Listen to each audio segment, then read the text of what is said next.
on two sides, a little bit of garnish. And then a little crumble on top, and of course the powdered sugar. And that's how we make our peaches and cream French toast. All right, folks, our first dish is complete. This is brunch, but soon we're gonna be having lunch at the same location. This by itself looks delicious. Down here, we have the ice cream. I don't wanna talk about that. Time has passed, it has melted. But beyond that, huge big pieces of fried chicken. The headline of this dish is that this piece of French toast is half a loaf of bread. It's not 3 pieces, it's a piece. I am about to dig in here. The ladies next to me gave me a nice piece of advice. They said I should get a microphone. We'll fund you your microphone. I do have a microphone, but I am still an aspiring influencer. You can overhear everything I'm saying. How do you think it's going so far as somebody who's kind of like trying to make my way in the food world? TikTok, you definitely should. They say do TikTok.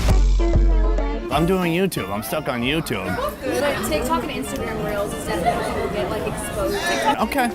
It's a good tip. Thank you. Let's get into it. I want to try the peaches, but it's covered with all these delicious flavors. The peaches and this crumble. Let's give it a shot. It's pie. It's basically a peachy pie filling. Super sweet, super delicious. When you get to see it being made in the pan, when you get to see the man with the nice, tight-fitting black chef jacket actually making a flame jump 3 feet in the air as he's making it, it's a very tantalizing food to see being made. But let's bust into that French toast. Oh God, here we go.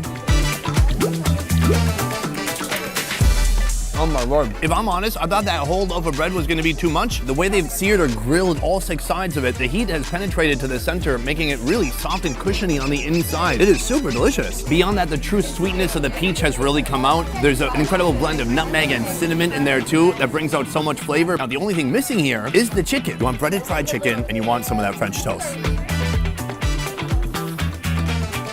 Oh my Lord, and it adds a whole nother dimension of flavor. Oh, maybe they're doing some influencing over here too.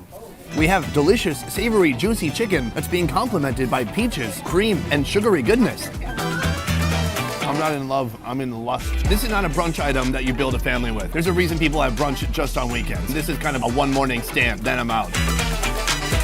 This is so rude. If I tell you my channel, will you subscribe? It's on YouTube. Do you have YouTube even? Yeah. It's best ever food review show. That is the best ever. The name could use some work. But you remember it, so it works. Thank you. Sir, Yeah. sir, you have 11.6 million followers. 11.6 million, yeah, we're getting started. So you are already an influencer, so I'm here. Oh, we're gonna I'm a humble YouTuber. We believe, dude. You're doing really good. Subscribe.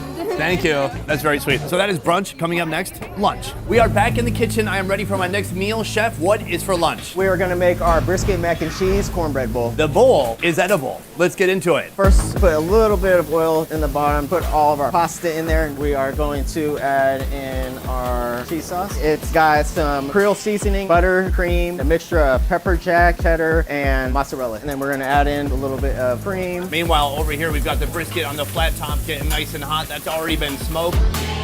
So now we're gonna add in some more of our cheese mixture, pepper jack and cheddar. Fantastic. Now we're gonna add in just a little salt and pepper and some more Creole seasoning. So it does have a little kick to it. Now we have our cornbread bowl. Ooh, Johnny coming in with the knife, carefully carving out that bowl. Oh, now it's more of a bread ring. Meanwhile, he cuts the inner portion into 3 slices and uses one of them as a base for the bowl. Now it's time for the mac and cheese to join the cornbread bowl. Wow, this is like a volcano of mac and cheese. And now we're gonna go on top with our brisket, crispy onions, barbecue sauce, and then a little garnish with some parsley and green onion. This is our brisket, cornbread, mac and cheese bowl. All right, folks, just like that, lunch is served. Come take a look at this beautiful bowl. There was so much mac and cheese inside that the bowl has actually burst. It broke open off camera, but somehow it still looks beautiful. This is something that's meant to look a little all over the place. It's very comforting, it's very inviting. This isn't a food that you need to impress. This food is all about impressing you. I love the fact that it's just full of this cornbread. This is our foundation. If this isn't good, this could throw off everything. Punchy golden brown edges, very soft and gritty on the inside. Beyond that, this dish is all about the mac and cheese. I'm gonna try to pull some of this back for you to see. This is like, I don't know if you were meant to see that. That's like watching your wife get a C-section. Hold on. Did I say that too loud? What I'm trying to say, this is like the guts of the dish. This is the mac and cheese and some of that brisket too. Oof, and you can really smell the barbecue and the smokiness coming from that brisket.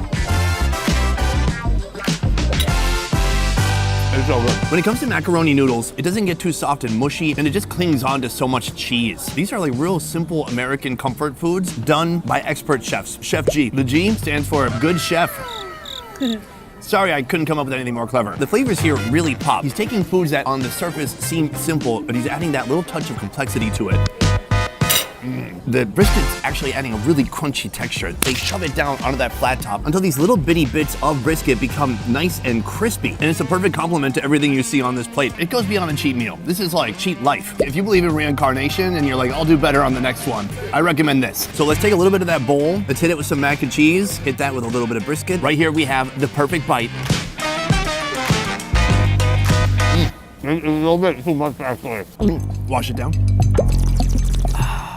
Nice. In the end, is it over the top? Yes. Is it unhinged? Yes. But the most important question here, is it delicious? Oh yeah, baby. So that is lunch, but we have one massive main meal remaining today, and that is dinner. I'm talking a restaurant serving a cheeseburger like you have never seen before. Let's head there now.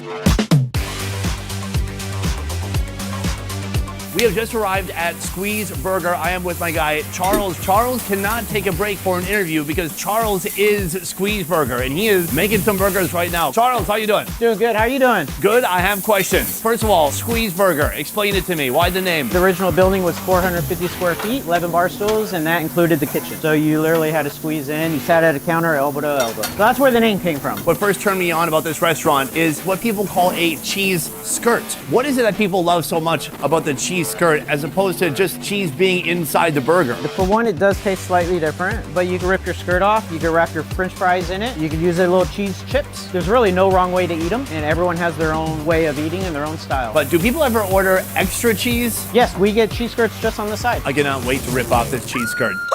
So everything starts with the burger patty right here. He hits it with a little bit of seasoning salt. And then we're gonna toast our bottom bun along with our top bun. And then we're gonna put just a little bit of ice in there. What we're doing is just generating a little steam. Brilliant. This is bun steaming technology I've never seen before. It's ready to flip. We only flip them once. Get a handful here. We're gonna do this little skirt here by itself. So the cheese goes directly onto the flat top. Ooh, yes. So this is for my separate solo cheese skirt. That's the skirt that's gonna go around the burger. Throws the bun on top.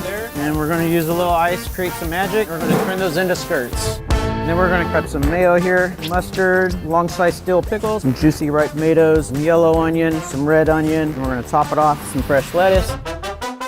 Now we're gonna come over. Our skirt should be ready to go. Boom, the lid comes off, and this is what's revealed. Some melty, boiling, steamy cheese. So this is our extra cheese on the side, but this is our Squeeze Burger with cheese. That is a nice looking skirt. And that's how we make our squeeze burger with cheese. And just like that, dinner is served. This is a masterpiece, something I've never seen before. A burger, but it goes beyond a burger. And I'm not talking about Beyond Meat. We all decided that we don't like that together, right? Right. This is a burger with a cheese skirt.